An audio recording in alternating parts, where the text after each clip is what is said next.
নমস্কাৰ D24 live চাই থকাৰ বাবে আপোনালোকক ধন্যবাদ। আন এক খবৰৰ সৈতে ষ্টুডিঅ'ত মই পৰিস্মিতা। নিষিদ্ধ মাংসৰ বিৰুদ্ধে এইবাৰ মুছলমান সমাজে ল'লে এক বৃহৎ সিদ্ধান্ত। গোৱালপাৰাৰ বৃহত্তৰ অঞ্চলত আজিৰে পৰা বন্ধ কৰিলে নিষিদ্ধ মাংস। ৫খনকৈ গাঁৱৰ ৰাইজে সভা পাতি বন্ধ কৰিলে নিষিদ্ধ মাংস বিক্ৰী আৰু ভক্ষণ।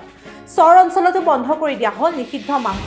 শ্যামবাৰী, মাৰকুলা, নলংগা, খৰমুজা, ৰৈমাৰী, ৰামহৰি, খানখোৱা গাঁও পঞ্চায়তৰ সভাত গ্ৰহণ কৰা হয় এই সিদ্ধান্ত। পুনৰবাৰ আপোনালোকক জনাইছোঁ, এইবাৰ মুছলমান সমাজে এক বৃহৎ সিদ্ধান্ত লোৱা পৰিলক্ষিত হৈছে। নিষিদ্ধ মাংসৰ বিৰুদ্ধে এইবাৰ মুছলমান সমাজে লৈছে এক বৃহৎ সিদ্ধান্ত। মুছলমান অধ্যুষিত বৃহৎ অঞ্চলটোত আজিৰে পৰা কোনো লোকে হোটেল, বজাৰ বা মুক্ত এলেকাত নিষিদ্ধ মাংসক লৈ এইবাৰ মুছলমান সমাজে এক বৃহৎ সিদ্ধান্ত লোৱা পৰিলক্ষিত হৈছে। মুছলমান অধ্যুষিত বৃহৎ অঞ্চলটোত আজিৰে পৰা কোনো লোকে হোটেল, বজাৰ বা মুকলি এলেকাত নিষিদ্ধ মাংসৰ ব্যৱসায় কৰিব নোৱাৰিব, ভক্ষণ কৰিব নোৱাৰিব আৰু লগতে সৰবৰাহো কৰিব নোৱাৰিব। শ্যামবাৰী, মাৰকুলা, নলংগা, খৰমুজা, ৰৈমাৰী, ৰামহৰি, খানখোৱা গাঁও পঞ্চায়তৰ সভাত এই সিদ্ধান্ত গ্ৰহণ কৰা হয়। গোৱালপাৰাৰ বৃহত্তৰ অঞ্চলত আজিৰে পৰা বন্ধ কৰিছে নিষিদ্ধ মাংস। ৫খনকৈ গাঁৱৰ ৰাইজে সভা পাতি বন্ধ কৰিলে নিষিদ্ধ মাংসৰ যি বিক্ৰী আৰু সেই বিক্ৰীৰ লগতে ভক্ষণ কাৰ্য। মই আমবাৰী জিলা পৰিষদৰ সদস্য হিচাপে আজি আমাৰ যিখিনি পঞ্চায়তৰ প্ৰতিনিধি আছিলে সব মিলি আমি এটা সিদ্ধান্ত লৈছো যে অন্তত মাইনৰিটি এৰিয়াত এই বৰ্তমান সাম্প্ৰতিক পৰিস্থিতিত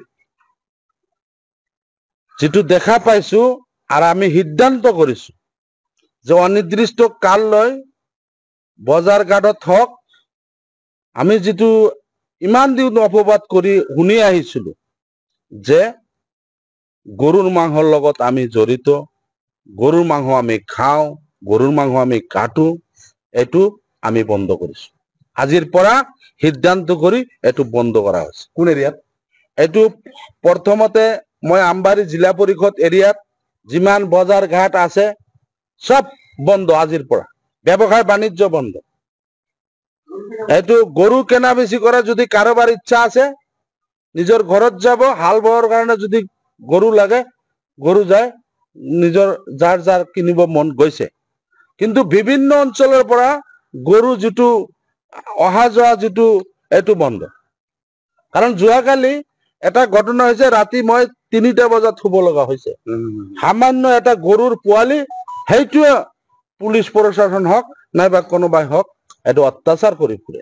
এইটো কেতিয়াও সহ্য, যাৰ কাৰণে আজি PRI মেম্বাৰ, মই জিলা পৰিষদৰ সদস্য, সবে আমি যত এটা সিদ্ধান্ত লৈছো যে এইটো কৰিবলৈ দিয়া নহয়। কিমানখন পঞ্চায়ত আছিল? গোটেইকেইটা আমাৰ জিলা পৰিষদ আমাৰ ৫খন নিষিদ্ধ। আৰু মই অনুৰোধ কৰিছো গোটেই অসমবাসীক যে এইটো বৰ্তমান পৰিস্থিতিত যেটো আমাৰ যেটো অপবাদ, এই অপবাদটো বন্ধ হ'ব লাগে। মুছলমান লোকসকলক মানে আপোনালোকে আমাৰ এইটো প্ৰচাৰ থাকিব। আমি কেনেকৈ ডক্টৰ হ'ব পাৰো, আমি কেনেকৈ ইঞ্জিনিয়াৰ হ'ব পাৰো, স্কুলৰ প্ৰতিষ্ঠান কেনেকৈ ভাল কৰিব পাৰো, শৈক্ষিক পৰিৱেশ কেনেকৈ আনিবলৈ, এইবিলাক আলোচনাহে চলিব। গৰুৰ মাংস, গৰুৰ কথা বেচা কিনা এইবিলাক মাইনৰিটি সমাজত নহ'ব।